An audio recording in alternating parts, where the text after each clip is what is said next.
الحمد لله رب العالمين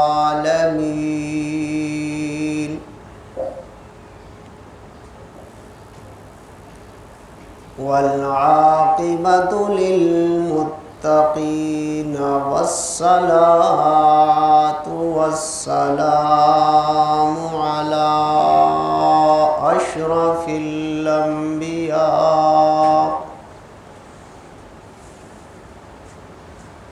الصلاة والسلام على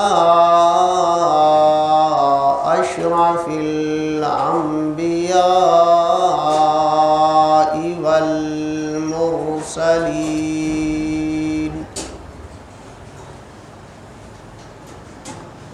وعلى آله وأصحابه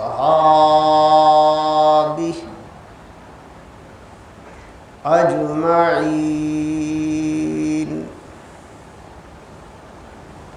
لا سيما على الخلفاء الراشدين المهديين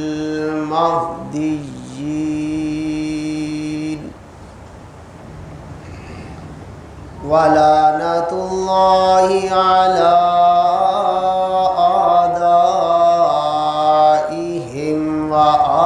وأعداء الإسلام والمسلمين أما بعد أعوذ بالله من الشيطان الرجيم بسم الله الرحمن الرحيم وإذ قال لقمان لابنه وهو يعظه يا بني لا تشرك بالله إن الشرك لظلم عظيم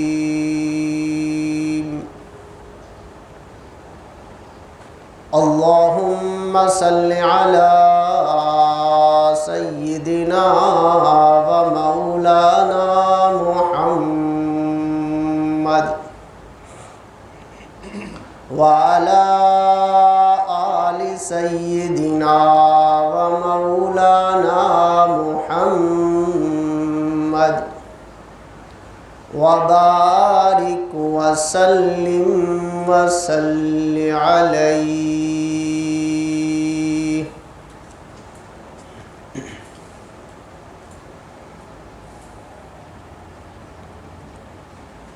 میرے انتہائی ذی وقار محترم و مکرم سامعین،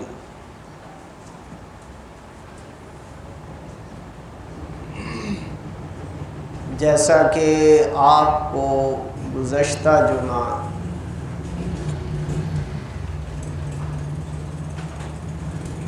بتایا تھا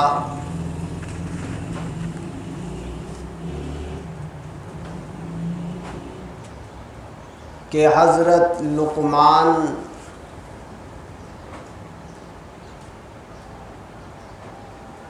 علیہ السلام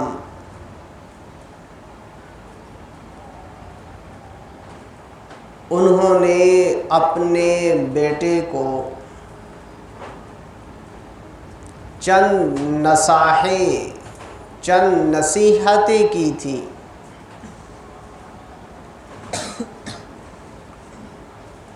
اور ان نصائح میں سے دو کا تذکرہ گزشتہ جمعہ کر دیا تھا آپ کے سامنے۔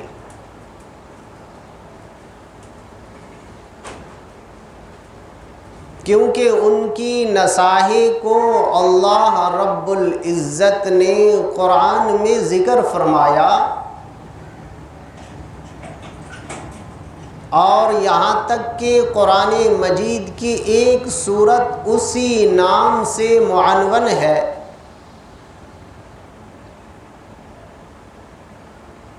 تو بالفاظ دیگر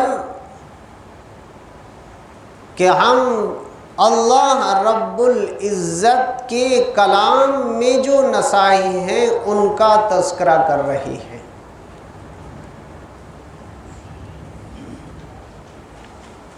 اکثر اہل علم اور مفسرین نے یہی فرمایا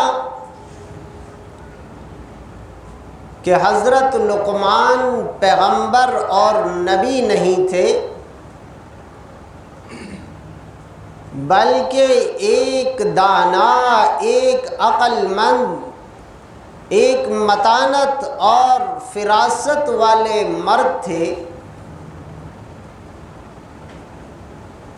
تو اللہ رب العزت کو ان کی فراست، ان کی متانت، ان کی حکمت پسند آئی، تو اللہ رب العزت نے ان کو قرآن میں جگہ عطا فرمائی۔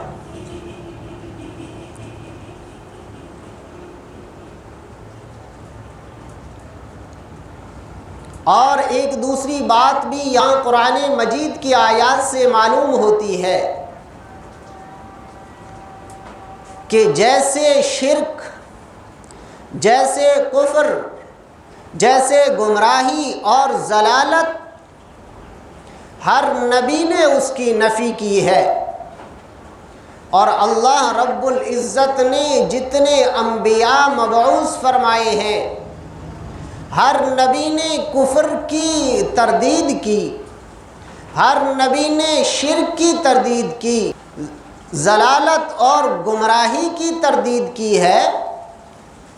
تو ایسے ہی جو عقل مند اور فراست اور سمجھدار آدمی ہوتا ہے اس کے نزدیک بھی یہ چیزیں اچھی نہیں ہیں۔ جیسے انبیاء نے کفر کا انکار کیا، جیسے نبیوں نے شرک کی تردید کی، شرک کا انکار کیا، ضلالت اور گمراہی کی تردید اور انکار کیا، ایسے ہی لقمان علیہ السلام نے بھی اس چیز کی تردید کی ہے اور انکار کیا ہے۔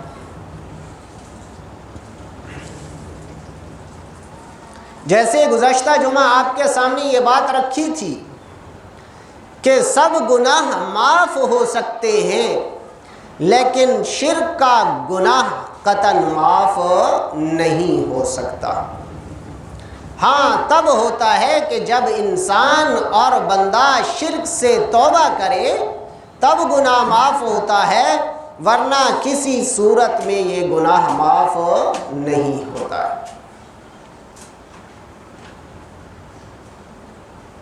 تو پہلی نصیحت کا تذکرہ ہم نے گزشتہ جمعہ کیا تھا کہ لقمان علیہ السلام نے یہ بات کی ہے، وَإِذْ قَالَ لُقْمَانُ لِابْنِهِ وَهُوَ يَعِظُهُ يَا بُنَيَّ لَا تُشْرِكْ بِاللَّهِ، کہ انہوں نے اپنے بیٹے کو نصیحت کی، سمجھایا، اچھے انداز میں سمجھایا، اور آگے فرمایا لا تشرک باللہ، کہ اللہ رب العزت کی ذات کسی کو ساتھ، کسی کو شریک نہیں کرنا ہے۔ اللہ رب العزت کی ذات اکیلی ہے، اکیلی تھی اور اکیلی رہے گی۔ اللہ رب العزت کا کوئی شریک نہیں ہے، نہ ذات میں، نہ صفات میں، نہ کمالات میں، نہ دینے میں، نہ لینے میں، کسی چیز میں اللہ رب العزت کا کوئی شریک نہیں ہے۔ اور ہے ہی ایسے، کیونکہ باقی جتنی ہے وہ ساری مخلوق ہے، کوئی ایک بھی خالق نہیں ہے، تو جب خالق نہیں ہے تو وہ کیسے کسی چیز کو بنا سکتے ہیں؟ خالق وہ ہوتا ہے عدم سے ایک چیز کو جو وجود عطا فرماتا ہے، اس کو خالق کہتے ہیں۔ آسمان کا وجود نہیں تھا، اللہ نے وجود عطا فرمایا، یہ خالق ہوا۔ سورج کا وجود نہیں تھا، اللہ نے اس کو پیدا کیا، یہ خالق ہے۔ چاند کا وجود نہیں تھا، اللہ نے پیدا کیا، یہ خالق ہے۔ بارش کا وجود نہیں تھا، اللہ نے بارش برسائی، یہ خالق ہے۔ دن کا وجود نہیں تھا، اللہ نے دن بنایا، یہ خالق ہے۔ رات کا وجود نہیں تھا، اللہ نے بنایا، یہ خالق ہے۔ اس انسان کا وجود نہیں تھا، عدم سے وجود میں لانا اللہ ہے، یہی خالق ہوتا ہے۔ اور اس میں ساری صفات، رزق دینا بھی اللہ کے قبضہ قدرت میں، رزق لینا بھی اللہ کے قبضہ قدرت میں، اولاد دینا بھی اللہ کے قبضہ قدرت میں، اولاد دے کر لینا بھی اللہ کے قبضہ قدرت میں، بیماری دینا اللہ کے نزدیک ہے، اللہ کے قبضہ میں ہے، بیماری سے شفا دینا بھی اللہ کا کام ہے۔ انسان کو مال و دولت دینا بھی اللہ کے بس میں ہے، اور مال دولت دے کر چھین لینا بھی اللہ کے قبضہ میں ہے، اور شفا دینا بھی اللہ کے ہاتھ میں۔ یہ ساری چیزیں ہم اگر مانیں گے کہ یہ سب کام کرنے والا اللہ ہے، تو پھر ہم سمجھ لیں کہ ہم اللہ کو وحدہ لا شریک مان رہے ہیں۔ لیکن اگر کبھی ہمارے ذہن میں آ گیا کہ یہ بچہ ہمیں پیر نے دیا ہے، تو سمجھ لیں پیر خود اس کو کس نے پیدا کیا؟ اس کو اللہ نے پیدا کیا۔ ہم اگر یہ سمجھ لیں کہ ہمیں شفا وہاں سے ملی ہے، شفا دینے والا کون ہے؟ اللہ ہے۔ ہاں، ہم اسباب اختیار کرتے ہیں، بیمار ہوتے ہیں ڈاکٹر کے پاس جاتے ہیں، یہ اسباب ہے، یہ سنت عمل ہے، لیکن ہم یہ کہیں کہ ڈاکٹر کے پاس گئے، اس نے دوائی دی، ہم ٹھیک ہو گئے، تو سمجھ لیں ہم نے شرک کیا ہے۔ ہاں، ڈاکٹر کے پاس جانا چاہیے، دوائی لینا سنت ہے، اس کے بعد شفا کس نے دینی ہے؟ اللہ نے دینی ہے۔ 2 روپے کی گولی کیسے بندے کو ٹھیک کر سکتی ہے؟ سوچنے والی بات۔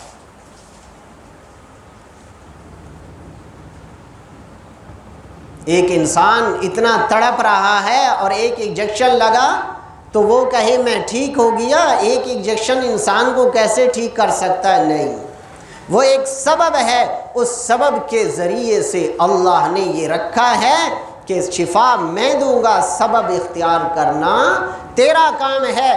یہی تو دنیا دار الاسباب ہے۔ جیسے ہم دکان پہ جاتے ہیں، ہم نوکری کے لیے جاتے ہیں، سبب اختیار کرتے ہیں، وہاں سے پیسہ دیتا کون ہے؟ اللہ ہے۔ ورنہ ہم دکان پہ سارا دن بیٹھے رہیں، ایک گاہک بھی نہ آئے، ہمارے اختیار میں ہے؟ نہیں۔ اور بازار میں 4 دکانیں 5 اکٹھی ہوتی ہیں، ایک پہ رش لگا ہوا ہے اور دوسرے نے بھی وہی چیزیں رکھی ہوئی، وہاں کوئی رش نہیں ہے۔ اگر اس کے پاس میں ہوتا تو سارے گاہک اسی کے پاس آ جاتے، نہیں، یہ اللہ کے قبضہ قدرت میں ہے۔ جس کو چاہتا ہے زیادہ دیتا ہے، جس کو چاہتا ہے کم دیتا ہے۔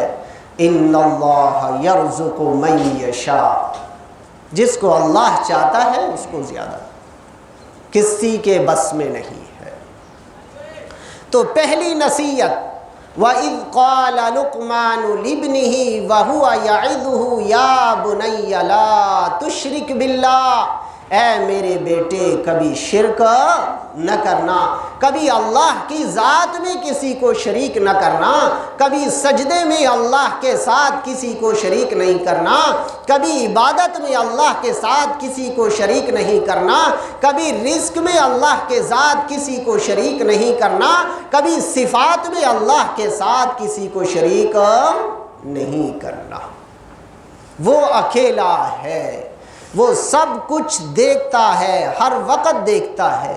ہم بستر کے اندر ہوتے وہ ذات دیکھ رہی ہوتی۔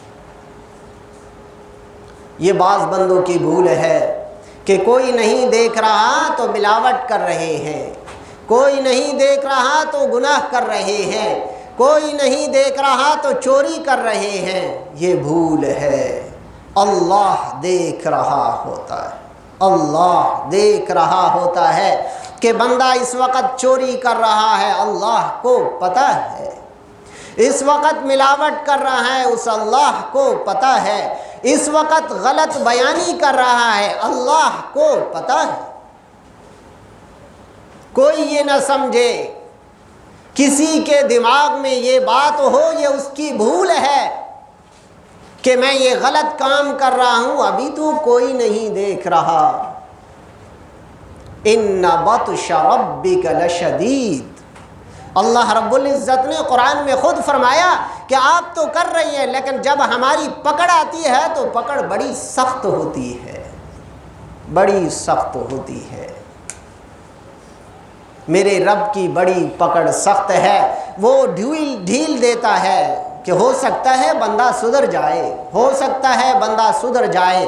پہلے اس طرح ڈھیل دیتا ہے، پھر جب انسان انتہا تک پہنچتا ہے تو پھر اللہ یہ کرتا ہے کہ یہ مزید کفر میں آگے جائے جائے جائے، اتنا کہ جب انتہا کو پہنچے گا اللہ پھر پکڑ کے جہنم میں ڈالتے ہیں اور نیچے آخری طبقے میں پھینک دیتے ہیں۔ تو گرامی قدر، کبھی بھی اللہ کی ذات اور صفات میں کسی کو شریک نہیں کرنا۔ اللہ کی ذات ہر وقت ہر جگہ ہر حاضر ناظر ہے، موجود ہے، بندے کو دیکھ رہی ہے، بندہ کر کیا رہا ہے۔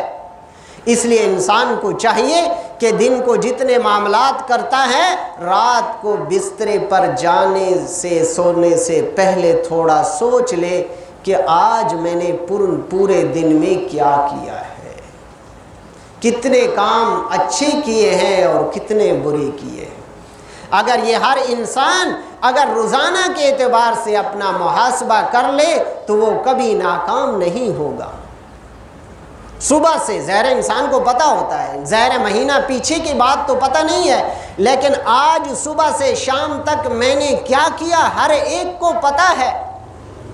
اس کو چاہیے کہ شام کو جب سو رہا ہے سونے سے پہلے تھوڑا سا بیٹھ جائے اور سوچ لے کہ صبح سے اب شام ہو گئی، سو رہا ہوں، پورے دن میں نے کتنے غلط کام کیے ہیں اور کتنے اچھے کیے ہیں۔ اگر غلط کیے ہیں تو ان پر توبہ کرے، اور جو اچھے کیے ہیں تو ان پر اللہ کا شکر ادا کرے۔ یہ شخص کبھی بھی جہنم میں نہیں جا سکتا۔ تھوڑا سوچ لے کہ آج میں نے 2 نمبری کتنی کی ہے۔ یہ کہہ رہے ہوتے ہیں نا کہ فلاں کو ٹیکا لگا دیا، فلاں کو نہیں لگا رہے ہوتے، اپنے آپ کو لگا رہے، اپنے آپ کو لگا رہے ہوتے ہیں۔ تجربہ نہیں تو کر کے دیکھ لے، فلاں نے اتنی مٹیریل دیا اور اس سے یہ چیزیں چھپا دی ہیں، یا اس نے اچھی چیز کے پیسے دیے اور یہ 2 نمبر لے کر آ گیا، اس کو کیا پتہ ہے؟ اس نے اس کو ٹیکا نہیں لگایا، اپنے آپ کو لگایا ہے۔ یہ میرا تجربہ ہے۔ اس کا اللہ اس سے بھی اچھا سبب بنا دیتے ہیں، اسباب بنا دیتے ہیں، اور یہی جو ٹیکا لگانے والا ہوتا ہے، یہی 2 نمبری کرنے والا ہوتا ہے، رو رہا ہوتا ہے۔ میرے سامنے کتنے واقعات آتے ہیں، وہ اتنا میرے اوپر قرضہ ہو گیا، پہلے میرے پاس یہ تھے وہ تھے، اب بھی ہے، کوئی وظیفہ بتائیں۔ بھائی اتنے سال جو تو نے لوگوں کا مال کھایا، اب تو مقروض تو ہوگا نا، کیوں نہیں ہوگا؟ کیوں نہیں ہوگا؟ یہ سب کے لیے ہے۔ جو جس فیلڈ میں ہے اس کو چاہیے کہ اس فیلڈ میں اس کام میں 2 نمبری نہیں کرے، یہ ہر ایک کے لیے ہے۔ اور جو جس کام میں لگا ہوا ہے اس کو چاہیے کہیں میں 2 نمبری تو نہیں کر رہا۔ یہاں تک کہ ہمارے استاد محترم فرمایا کرتے تھے مدرسین کی کیا تنخواہ ہوتی ہے، اب کہیں 10,000 ہے، اس وقت تو 3 اور 5,000 ہوتی تھی۔ اور اساتذہ فرماتے تھے کہ اگر آپ مدرسے کا ٹائم 8 بجے ہے، آپ 8:30 آئے تو سمجھ لیں آدھے گھنٹے کے پیسے آپ کے لیے ناجائز ہے۔ آدھے گھنٹے کے جو آپ پیسے لے رہے ہیں یہ آپ کے لیے حرام ہے۔ تو گرامی قدر، لقمان نے اپنے بیٹے کو نصیحت کی، پہلی نصیحت لا تشرک باللہ، کبھی اللہ کے ساتھ کسی کو شریک نہ کرنا۔ دوسری چیز فرمایا کہ اپنے معاملات کو ٹھیک کرنا، جو آپ کے معاملات چل رہے ہیں ان کو ٹھیک رکھنا۔ کیوں؟ اگر لوگوں کے سامنے چھپے ہوں گے تو اللہ کے سامنے چھپے ہوئے نہیں ہے۔ یہی اگلی آیت میں فرمایا وَإِن تَكُ مِثْقَالَ حَبَّةٍ مِّنْ خَرْدَلٍ فَتَكُنْ فِي صَخْرَةٍ، فرمایا کہ اگر رائی کے دانے کے برابر بھی اگر آپ سے کوئی کمی پیشی ہوئی ہے تو اللہ کی ذات کے سامنے وہ چھپی ہوئی نہیں ہے، کل اس کا حساب ہوگا، کل اس کا حساب ہوگا۔ آج نہیں ہے لیکن یوم الحساب، ایک دن حساب کا ہے۔ گرامی قدر، انسان کو پتہ ہی نہیں چلے گا، دنیا سے چلا جائے گا اور وہاں حساب شروع ہو جائے گا۔ آپ تو قیامت کا کہہ رہی ہیں، حدیث مبارکہ میں ہے من مات فقد قامت قیامتہ، جو شخص مرا سمجھ لیں کہ اس پر قیامت شروع ہو گئی۔ ظاہر جو ہی قبر میں گیا سوال جواب شروع ہو گئے، قیامت شروع ہو گئی۔ اب کسی کو پتہ ہے کہ میرے 20 سال اور ہیں، جتنے بھی بیٹھے ہیں مجھ سمیت کسی کو بھی پتہ نہیں ہے ایک لمحے کا بھی کہ میں شام تک زندہ رہوں گا یا نہیں رہوں گا، جب مجھے بھی پتہ نہیں ہے آپ کو بھی نہیں ہے۔ یہاں تک کہ امام الانبیاء حضرت محمد مصطفیٰ صلی اللہ علیہ وسلم فرما رہی ہیں کہ انسان اور موت کے درمیان 2 انگلیوں کے درمیان کیا فاصلہ ہے، اتنا ہی نہیں ہے۔ اور یہاں تک کہ دوسری حدیث مبارکہ میں امام الانبیاء حضرت محمد مصطفیٰ صلی اللہ علیہ وسلم نے فرمایا کہ انسان کی امیدیں وہ جا رہی ہیں آسمانوں تک اور موت ادھر پیچھے اس کے ہے، فوراً اس کی امیدیں ابھی چل رہی ہوتی ہیں کہ موت ایسے آ کر پکڑتی ہے، حساب کتاب شروع ہو گیا۔ تو دوسری نصیحت لقمان نے اپنے بیٹوں کو کی۔ تو گرامی قدر ہمیں بھی چاہیے کہ ہم بھی اپنے بچوں کو اس طرح کی نصائح کیا کریں روزانہ کے اعتبار سے، تاکہ وہ بڑے ہو کر کوئی عظیم آدمی بنے، عظیم آدمی بنے۔ اور جو والدین اپنے بچوں کی تربیت کرتے ہیں اچھے طریقے سے، یقیناً وہ نکھرتے ہیں، ابھرتے ہیں اور وہ کوئی چیز بنتے ہیں۔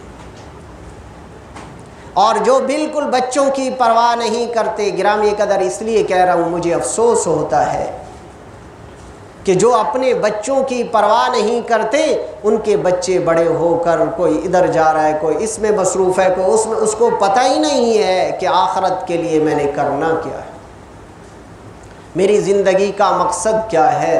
تو گرامی قدر جیسے ہم دنیا کے لیے وقت نکالتے ہیں نا، اپنی جاب کے لیے، اپنی نوکری کے لیے، دکان کے لیے، تو ہم ضرور اپنے بچوں کے لیے روزانہ کے اعتبار سے وقت نکالیں، ان پر نظر رکھیں کہ بچے کر کیا رہے۔ اور ایسے ہی بچیاں، حالات انتہائی خراب ہیں، انتہائی خراب ہے، آپ کی سوچ سے بھی اوپر زیادہ خراب ہے۔ پچھلے دنوں کا واقعہ ہے، بڑا افسوس ہوتا ہے، یہ تربیت کی کمی ہے۔ یہ بتانے کی چیزیں نہیں ہوتی، لیکن افسوس اس لیے ہوتا ہے کہ بتاتا ہوں کہ یہ واقعات معاشرے میں آخر رونما ہوتے کیوں ہیں کہ دونوں جانبین شادی شدہ ہوں اور پھر بھی غیر کے ساتھ تعلق،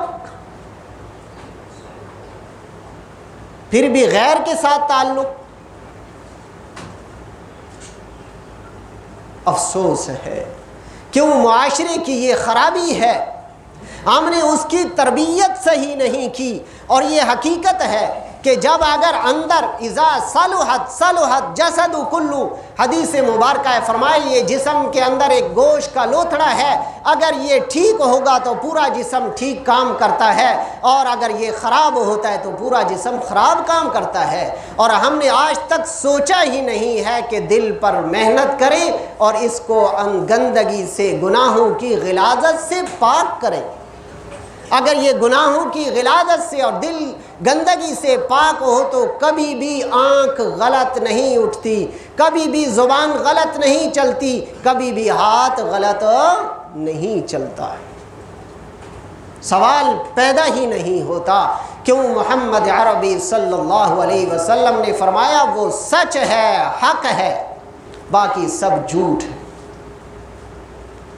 تو گرامی قدر، ہمیں چاہیے کہ ہم اپنے بچوں کی اچھی تربیت کریں، صحیح تربیت کریں، ان پر نظر رکھیں۔ پہلے اپنی، اگر ہم اپنے اندر گڑبڑ ہے تو ہم اپنے آپ کو پہلے درست کریں، توبہ استغفار کریں، اپنے معاملات کو ٹھیک کریں، اور پھر بچوں کی اچھی تربیت کریں۔ کیونکہ معاشرہ جس طرف جا رہا ہے ہم سب کو پتہ ہے کہ معاشرے کے حالات بڑے خراب ہیں۔ وہ صرف ممبر والے مولوی کی ضرورت نہیں ہے، ذمہ داری نہیں ہے، ہم سب کی ضرورت اور ذمہ داری ہے، ہم سب کی ذمہ داری ہے۔ آگے اگلی نصیحت، وقصد، چلے ٹائم ہو گیا ہے تو انشاءاللہ العزیز اگلے جمعے۔ تو گرامی قدر، ہمیں چاہیے کہ ہمیں معاشرے کے اندر جو خرابیاں ہیں ہم ان کو جہاں تک ہو سکے ہم سے ہم ان کو دور کریں، ایک ایک خرابی کی ہم خود اصلاح کریں جہاں تک ہو سکے، اور ہمارا کام ہے بتانا۔ اگر کسی کے اندر ہے تو اس کو کہہ دے بھائی یہ آپ کام غلط کر رہے ہیں، وہ آگے سے کہتا رہے بھائی مجھے پتہ ہے تو بڑا آیا، کہتا رہے، لیکن ہمارا کام ہے اس کو بتانا۔ اللہ رب العزت مجھے بھی اور سب کو اس پر عمل کی توفیق عطا فرمائے۔ ما علینا